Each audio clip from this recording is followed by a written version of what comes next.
11 demandes d'agrément pour l'activité de banque participative ont été soumises à Banque el-Maghrib. C'est ce qu'a affirmé mardi à Rabat le gouverneur de la Banque centrale, Abdeltif Jouahri. À la date du 16 novembre, 11 dossiers d'agrément ont été déposés entre banques marocaines et groupes financiers étrangers, a précisé Jouahri lors d'un point de presse à l'issue de la réunion trimestrielle du conseil d'administration de Banque el-Maghrib.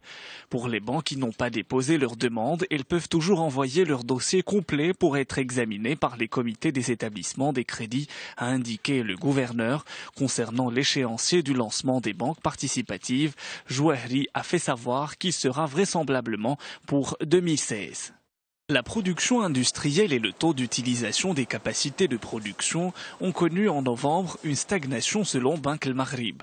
Si la production aurait accusé une baisse dans les industries agroalimentaires et chimiques et parachimiques, elle aurait en revanche marqué une hausse dans les branches textile et cuir, électrique et électronique, et mécanique et métallurgie. Dans ces conditions, la production industrielle et le taux d'utilisation des capacités de production seraient restés quasiment au même niveau du mois d'octobre, soit 70%, traduisant sa stagnation dans l'ensemble des branches à l'exception de l'électrique et électronique qui a affiché une légère hausse, précise l'enquête. Les prêts aux entreprises qui sont supérieurs à 500 millions de dirhams seront soumis désormais à l'autorisation de Banque el-Maghrib. Quand un crédit dépasse les 500 millions de dirhams, il faut consensualiser pour éviter toute surenchère et concurrence déloyale, a expliqué Jouahri lors d'un point de presse à l'issue de la réunion trimestrielle du conseil d'administration de Banque el-Maghrib. Le responsable a mis en relief l'importance de la révision à la baisse du coefficient de division de risque de 20 à 15% et de la globalisation de l'information financière en termes de dette privée et de dette des fournisseurs. Le ministre de l'Emploi et des Affaires sociales, Abdeslam Siddiqui, a indiqué mardi que son département œuvre actuellement à l'élaboration d'un plan d'action à court, moyen et long terme pour la mise en œuvre des dispositions de la stratégie nationale pour l'emploi au titre de la période 2015-2025.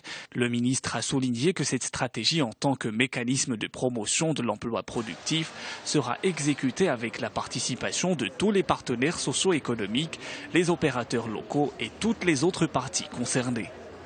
Des investissements touristiques de l'ordre de 122 milliards de dirhams ont été engagés à fin 2015. C'est ce qu'a indiqué mardi à Rabat le ministre du Tourisme, Hassan Haddad, qui présidait le conseil de surveillance de la Société marocaine d'ingénierie touristique. 69% des investissements engagés dans les nouveaux projets concernent les territoires culturels, alors que 28% intéressent les territoires balnéaires. Pour sa part, la capacité litière a atteint 177 000, dépassant l'objectif initial prévu, a-t-il précisé, relevant dans ce cadre l'ouverture de grandes chaînes hôtelières comme Hayat Tarazout à Agadir ainsi que Movenpick et Four Seasons à Casablanca.